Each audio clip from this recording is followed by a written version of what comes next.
ایک یتیم جو نہ لکھنا جانتا ہے نہ پڑھنا جانتا ہے، عرب کے ایک ایسے ماحول میں پیدا ہوا جہاں ایجوکیشن کا نام و نشان نہیں ہے، اور ابھی آپ کو ایک چھوٹی سی ریاست بھی پوری طرح نہیں ملی مدینہ کی، اس میں بھی چاروں طرف آپ کے دشمن۔ مسجد نبوی جتنی بڑی ہے نا، اب پورا مدینہ نبی کے دور میں اس سے چھوٹا تھا۔ سمجھ میں آ رہی ہے؟ جو مدینہ شہر تھا نا، آج جو مسجد نبوی ہے مدینہ شہر اس سے چھوٹا تھا۔ کوئی ماہر آدمی ہو نا، آپ کو بتائے گا مسجد نبی کے اندر یہاں حضرت ابو بکر کا گھر تھا، یہاں حضرت عمر کا گھر تھا، یہاں حضرت ابو ہریرہ آیا کرتے تھے، یہاں یہ ہوتا تھا، یہاں پوری مسجد نبی کے اندر پوری مدینہ کی تاریخ ہے۔ اتنی چھوٹی سی جگہ، بہت کمزور معمولی سی ریاست جو اپنے پاؤں پہ ابھی کھڑی بھی نہیں ہو پا رہی، سنبھل بھی نہیں پا رہے، اور خطوط لکھے جا رہے ہیں ہرقل کو۔ ہے بھائی، خطوط کس کو لکھے جا رہے ہیں؟ بڑے بڑے ملکوں، اس وقت ایسے جیسے رشیا، امریکہ اور برٹش، ان حکومتوں کو خطوط لکھے جا رہے ہیں۔ اس میں کیا کہا جا رہا ہے؟ انی رسول اللہ علیکم جمیعا، مجھے گاڈ نے میسنجر بنا کے بھیجا ہے کہ اس کی طرف۔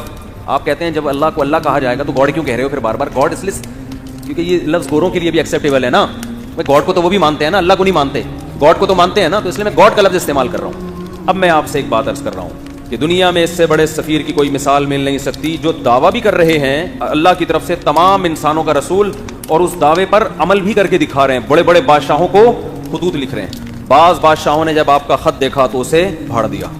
آپ نے فرمایا اللہ اس کے اسی طرح ٹکڑے کرے گا جس طرح اس نے میرے خط کو پھاڑا ہے۔ آپ کہہ سکتے ہیں بھائی کسی کے خط کو پھاڑنے پر اتنی بڑی بد دعا کیسے دی جا سکتی ہے؟ بات یہ ہے کہ دعویٰ جتنا بڑا ہو، اس دعوے کا انکار بھی اتنا ہی بڑا جرم ہوتا ہے۔ اس کے ذمہ لازم تھا، کیونکہ نئے پیغمبر کا لوگ انتظار کر رہے تھے، لوگوں کو یقین تھا کہ حضرت عیسیٰ ابن مریم آخری نبی نہیں ہے۔ عیسائی بھی انتظار کر رہے تھے، یہودی بھی انتظار کر رہے تھے۔ ایسے موقع پہ اگر کوئی دعویٰ کرے تو دعویٰ سنتے ہی اس کو پھاڑ ڈالنا، یہ اللہ سے دشمنی لینے کے مترادف ہے۔ اس لیے رسول اللہ صلی اللہ علیہ وسلم نے فرمایا لا يسمع بی احد من هذه الامه یہودیا کان او نصرانیا ثم لم یؤمن بالذی ارسلت به الا دخل النار۔ فرمائے میری پوزیشن یہ نہیں ہے کہ کوئی میری دعوت سنے، اس کا دل چاہے تو مان لے، دل چاہے تو نہ مانے، نہ نہ نہ نہ نہ نہ۔ میری حیثیت یہ ہے کہ اس امت میں کوئی یہودی عیسائی میرے بارے میں سنے اور پھر تحقیق کر کے مجھ پر ایمان نہ لے کر آیا تو اس کا ٹھکانہ جہنم کی آگ ہے۔ اس نے اس کو ویلیو کیوں نہیں دی؟ بالکل اس کی مثال ایسے جیسے کلاس روک کر ایک شخص کہہ رہا ہے مجھے پرنسپل نے بھیجا ہے، اور ٹیچر اس کی بات کو لفٹ کرانے کے لیے تیار نہیں ہے، تو آپ کیا سمجھتے ہیں پرنسپل چھوڑ دے گا اس کو؟ اور وہ کہہ بھی رہا ہے کہ میں سب پوری کلاس کے لیے پیغام لے کر آیا ہوں، اور پیغام بھی بہت اہم ہے۔ آج لبرل لوگ اعتراض کرتے ہیں نا، یہ کیا بات ہے محمد صلی اللہ علیہ وسلم پر کوئی ایمان نہ لے کر آئے تو جہنم میں جائے گا، اتنی اتنی سی باتوں پہ جہنم، یعنی وہ کہتے ہیں نا یہ لوگ ذرا ذرا سی بات پہ کہاں پھینک رہے ہوتے ہیں جہنم میں ڈال۔ بھائی اتنی سی بات ہے نہیں، کیونکہ دعویٰ یہ کہ مجھے خدا نے بھیجا ہے۔ اب آپ کے ذمے ہے کہ آپ تحقیق کرو کہ یہ اپنے دعوے میں جھوٹے ہیں یا سچے۔ آپ اس کان سے سن کے اس کان سے نکالنے کا آپشن آپ کے پاس ختم ہو گیا۔ ابھی آپشن نہیں ہے آپ کے پاس کہ ادھر سے سنیں اور ادھر سے نکال دیں گے، یار یہ مسلمانوں کے مذہبی معاملات ہیں، چھوڑو۔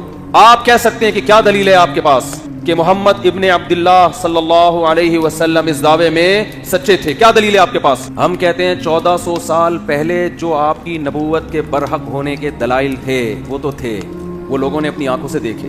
1400 سال کے بعد جو آپ کے برحق ہونے کے دلائل ہیں وہ پہلے سے بھی زیادہ ہیں، وہ اس سے بھی زیادہ ہیں۔ اگر خدا محمد صلی اللہ علیہ وسلم کو میسنجر بنا کے بھیجتا اور یہ نہ کہتا کہ یہ آخری پیغمبر ہیں، تو خدا کے ذمے محمد صلی اللہ علیہ وسلم کی تعلیمات کی حفاظت بولو نہیں تھی۔ اللہ کہہ دیتا کہ ان کی تعلیمات جب مسخ ہوں گی تو میں دوسرا پیغمبر بھیج دوں گا۔ خدا نے محمد ابن عبداللہ صلی اللہ علیہ وسلم کے بارے میں 2 دعوے کیے، یہ میرے میسنجر ہیں اور لاسٹ میسنجر، ان کے بعد کوئی نبی نہیں ہے، کیونکہ ساری دنیا کے سارے انسانوں کے لیے۔ اس دعوے میں اللہ نے ایک اور دعویٰ کر دیا کہ ان کی تعلیمات کو میں قیامت تک کے لیے محفوظ کر دوں گا۔ اللہ کے ذمے تھا کہ محمد صلی اللہ علیہ وسلم کی تعلیمات کی حفاظت کرتے۔ یہ حفاظت خود اس کی دلیل ہے کہ محمد صلی اللہ علیہ وسلم لاسٹ میسنجر آف گاڈ ہیں، ورنہ کسی یتیم جو نہ لکھنا جانتا ہو نہ پڑھنا جانتا ہو، اس کی تعلیمات کی اللہ کی قسم اسباب کی دنیا میں ایسی حفاظت کا انتظام اس زمانے میں تو ممکن ہی نہیں تھا، ناممکن، اور اس زمانے میں بھی اتنا پروٹوکول ملنا کسی کو ممکن نہیں ہے۔